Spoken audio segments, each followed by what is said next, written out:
أعوذ بالله من الشيطان الرجيم. بسم الله الرحمن الرحيم. ياسين والقرآن الحكيم إنك لمن المرسلين على صراط مستقيم تنزيل العزيز الرحيم لتنذر قوما ما أنذر آباؤهم فهم غافلون لقد حق القول على أكثرهم فهم لا يؤمنون إنا جعلنا في أعناقهم أغلالا فهي إلى الأسقان فهم مقمحون وجعلنا من بين أيديهم سدا ومن خلفهم سدا فأغشيناهم فهم لا يبصرون وسماء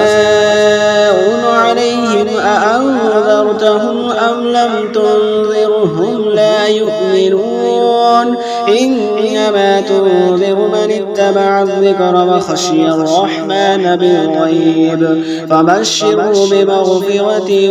وأجر كريم. إنا نحن نحيي الموتى ونكتب ما قدموا وآثارهم وكل شيء أحصيناه في إمام مبين واضرب لهم مثلا أصحاب القرية إذ جاءها المرسلون إذ أرسلنا إليهم اثنين فكذبوهما فعززنا بثالث فقالوا إنا إليكم مرسلون قالوا ما أنتم إلا بشر مثلنا وما أنزل الرحمن من شيء إن أنتم إلا تكذبون قالوا ربنا يعلم إنا إليكم لمرسلون وما علينا إلا البلاغ المبين قالوا إنا تطيرنا بكم لئن لم تنتهوا لنرجمنكم وليمسنكم منا عذاب أليم قالوا طائركم معكم أئن ذكرتم بل أنتم قوم مسرفون وجاء من أقصى المدينة رجل يسعى قال يا قوم اتبعوا المرسلين اتبعوا من لا يسألكم أجرا وهم مهتدون وما لي لا أعبد الذي فطرني وإليه ترجعون أتخذ من دونه آلهة إن يردني الرحمن بضر لا تغن عني شفاعتهم شيئا ولا ينقذون إني إذا لفي ضلال مبين إني آمنت بربكم فاسمعون قيل ادخل الجنة قال يا ليت قومي يعلمون بما غفر لي ربي وجعلني من المكرمين وما أرسلنا على قومه من بعده من جند من السماء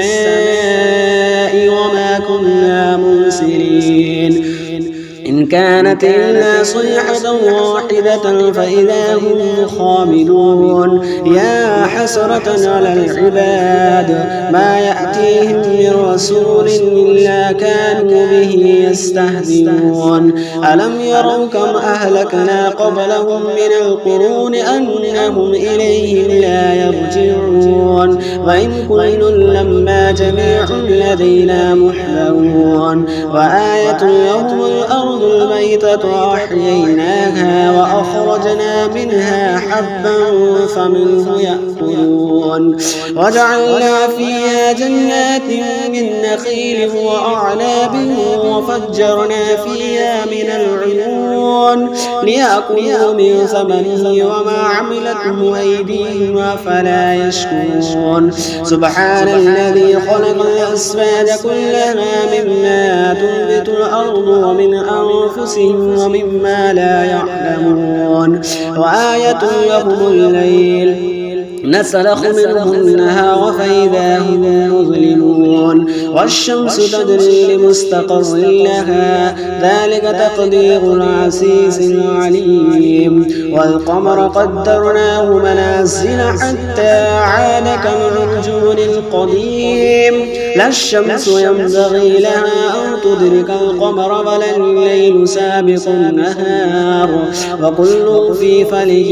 يسبحون وآية لهم أنا حملنا ذريتهم في الفلك المشحون وخلقنا لهم من مثله ما يركبون وإن نشأ نغرقهم فلا صريخ لهم ولا هم ينقذون إلا رحمة منا ومتاعا إلى حين وإذا قيل لهم اتقوا ما بين أيديكم وما خلفكم لعلكم ترحمون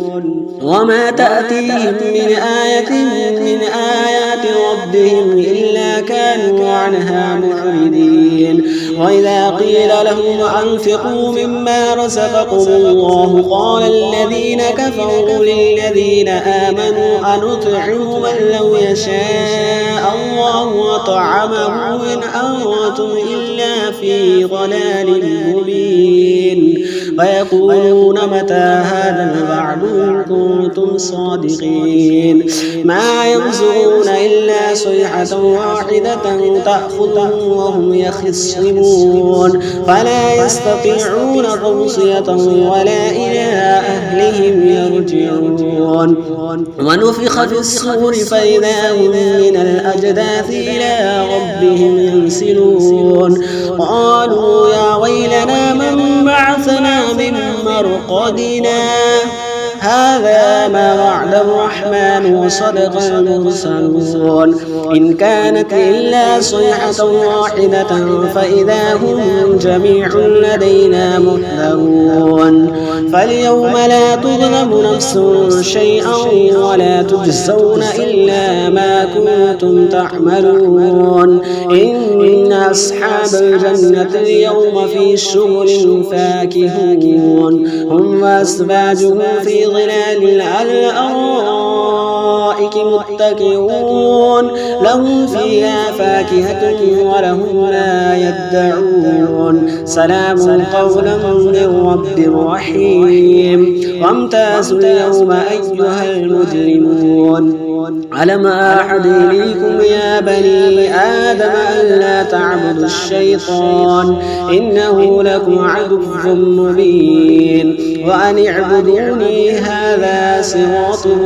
مستقيم ولقد أضل منكم جبلا كثيرا أفلم تكونوا تعقلون هذه جهنم التي كنتم توعدون اصلوها اليوم بما كنتم تكفرون اليوم نختم على أفواههم وتكلمنا أيديهم وتشهد أرجلهم بما كانوا يكسبون ولو نشاء لطمسنا على أعينهم فاستبقوا الصراط فأنا يبصرون ولو نشاء لمسخناهم على مكانتهم فما استطاعوا مضيا ولا يرجعون ومن نعمره نكسه في الخلق أفلا يعقلون وما علمناه الشعر وما ينبغي له إن هو إلا ذكر وقرآن مبين لينذر من كان حيا ويحق القول على الكافرين أولم يروا أنا خلقنا لهم مما علمت أيدينا أنعاما فهم لها مالكون وظللناها لهم فمنها ركوبهم ومنها يأكلون ولهم فيها منافع ومشارب أفلا يشكرون واتخذوا من دون الله آلهة لعلهم ينصرون لا يستطيعون نصرهم وهم لهم جند محضرون فلا يحزنك قولهم إنا نعلم يعلم ما يسرون وما يعلنون أولم ير الإنسان أنا خلقناه من نطفة فإذا هو خصيم مبين وضرب لنا مثلا ونسي خلقه قال من يحيي العظام وهي رميم قل يحيي الذي أنشأها أول مرة وهو بكل خلق عليم الذي جعل لكم من الشجرة الأخضر نارا فإذا أنتم منه توقدون أوليس الذي خلق السماوات والأرض بقادر على أن يخلق مثلهم بلى وهو الخلاق العليم إنما أمره إذا أراد شيئا أن يقول له كن فيكون فسبحان الذي بيده ملكوت كل شيء وإليه ترجعون صدق الله مولانا العظيم.